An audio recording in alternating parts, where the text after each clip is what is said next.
Hi everyone, this is Abby from PiQtour, and today we're going to be getting lost in Shibuya. But don't worry, in a good way.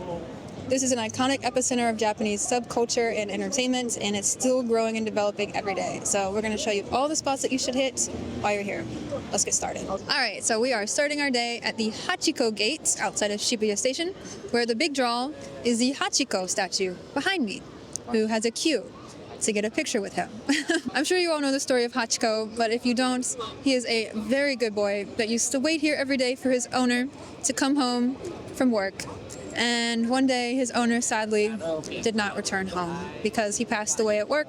But the loyal Hachiko returned every single day for almost 10 years to wait for his owner to come back. He has kind of a sad story that turns into a hopeful one, because at first people thought he was annoying, like this little rat that just ran around, but then they learned to respect him and they saw him for the good boy that he truly is. So if you need a picture with Hachiko, he is a very popular meeting point. You will have to fight people or queue up to get a photo. He is actually so popular, in fact, that during certain times of the year when this place gets really busy, such as during Halloween, he is literally closed off. He is closed for business. So they put up a whole thing around him so you cannot see him, which I think is hilarious. He went from having people pour water on him and throw rocks at him back when he waited for his owner to having the gate of Shibuya Station named after him and being closed off from the public because he's so beloved. So I love that. I think that's really cute. We're going to head right back behind him and go to one of the most iconic spots in this whole city. That is Shibuya Crossing, or Shibuya Scramble. So let's go. Right over here is the Scramble. And everything back over here is literally like the station. So this whole place is under construction for years. To be honest, this whole area is kind of a chaos zone. So I will say that you cannot rely so much on Google Maps, and you will need to kind of just read a lot of the signs. There's pretty decent signage to get around, but it'll be a lot of like over pedestrian walkways and down and up and down and up and down. So just be aware of that. So Shibuya Scramble is well known for being one of the most popular crossings in the world, and it's said that at peak times up to 2,500 people cross at one time, which is pretty crazy. You might know this from a lot of different famous movies or anime. I myself have seen it in so many anime. Here we go. It's actually not too crazy busy today, but everyone will walk by recording, just like me. I am also one of those people.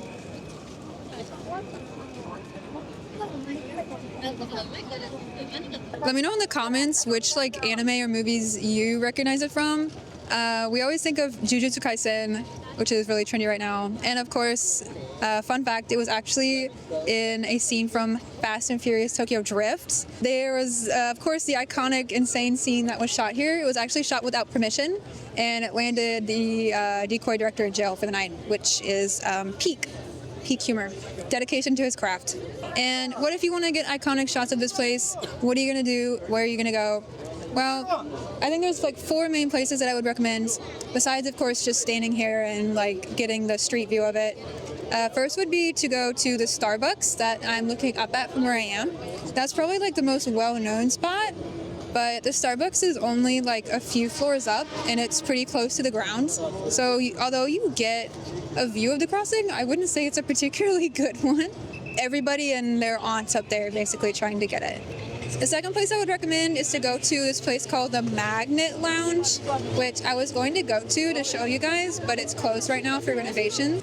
But basically there's a lounge that you can pay a fee to go up to the top of, and you basically get a drink with that fee and you get to like sit and look down at the view. The third choice is to go to the top of a department store that we're going to go to later and see a view from there.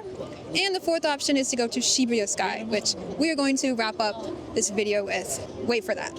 Right behind me being Shibuya Station and the crossing, in front of me is Shibuya Center Guy, which is a popular shopping street and is closed off to cars, so you can not worry about getting mowed down while you do your money spending here in Shibuya.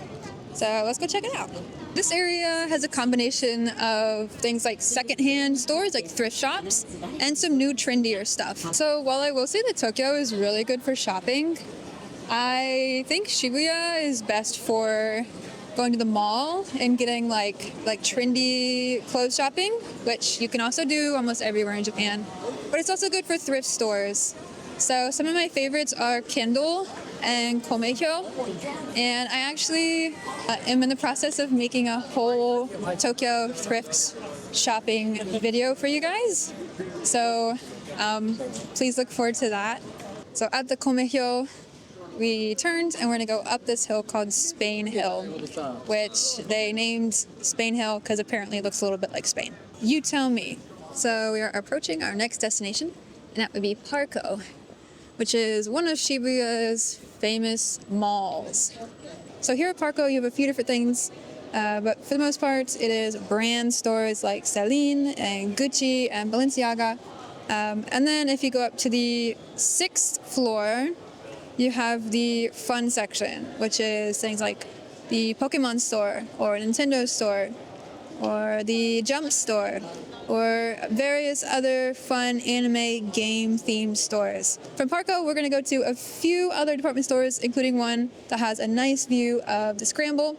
Of course, after we eat, I'm starving. Kagawa Ippuku Art. They have udon, and the reason I chose this place is because they have the carbonara udon that looks super scrumptious and delicious.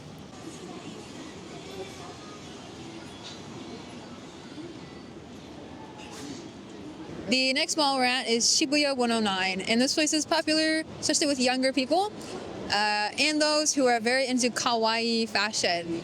So you have lots of very kawaii fashion stores in here, more like dresses, frilly stuff. If you want to shop around this place, it's a massive, massive place with not only kawaii fashion, but also just stuff that younger people, especially like teenage girls, would really like. Very, very popular stuff with lots of girls here in Japan. All right, so I have 2 more malls to show you, and then we're gonna head over to Shibuya Sky. Let's go. So we are here at Miyashita Park, which is basically up on this big bridge area, and you gotta go up a lot of stairs to get here. But this is essentially a unique little place that has some restaurants and a few shops, but it also has some slightly bizarre stuff like a rock climbing wall, as well as a beach volleyball court, if that's something that you need to partake in while you're in Tokyo. Also, like every single other place you'll go in Japan, there is a Starbucks. Basically, this area is nice if you want to come and take a nice little sit down while you're in the Shibuya area. One thing I will note here is that they have this place called Shibuya Yokocho. So you might have heard of what a yokocho is. It's essentially a little alleyway, very like small alleyway that's usually filled with things like bars and izakayas. But they've become popular with foreign tourists because they're quite aesthetic. Usually they have very intimate little bars with lantern lights, and it's kind of this cute little vibe.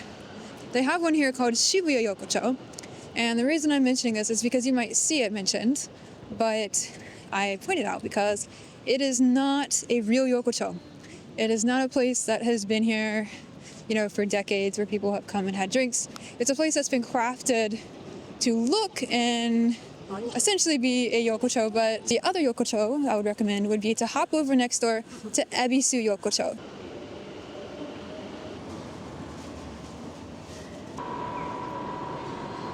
The next mall we are at is Tokyu Plaza, and this place opened in 2019 to be a little bit more of a non-teenage oriented shopping mall. And you can also go to the 17th floor to get a unique view of Shibuya Scramble. So let's go check it out.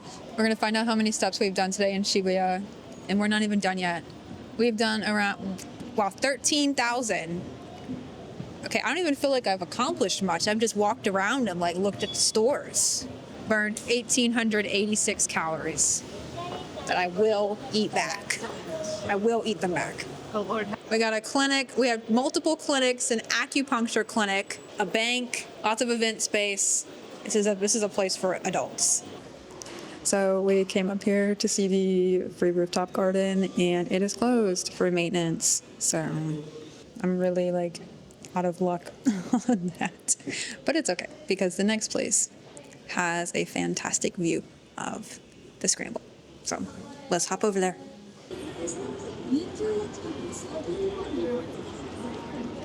Alright, so finally we will end our day at Shibuya Sky. So we've come over to Shibuya Scramble Square, which is basically this giant mall that has so many kind of like updated, trendy shops inside of it. Really big selection, but this is where you'll go in order to take the elevators/escalators up to the entrance to Shibuya Sky.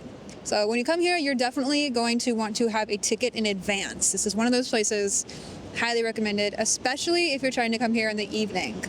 Those get booked up really fast. I actually booked my ticket almost a week in advance, and already almost every single one of the slots that were for evening, aka after 3 p.m., were completely booked.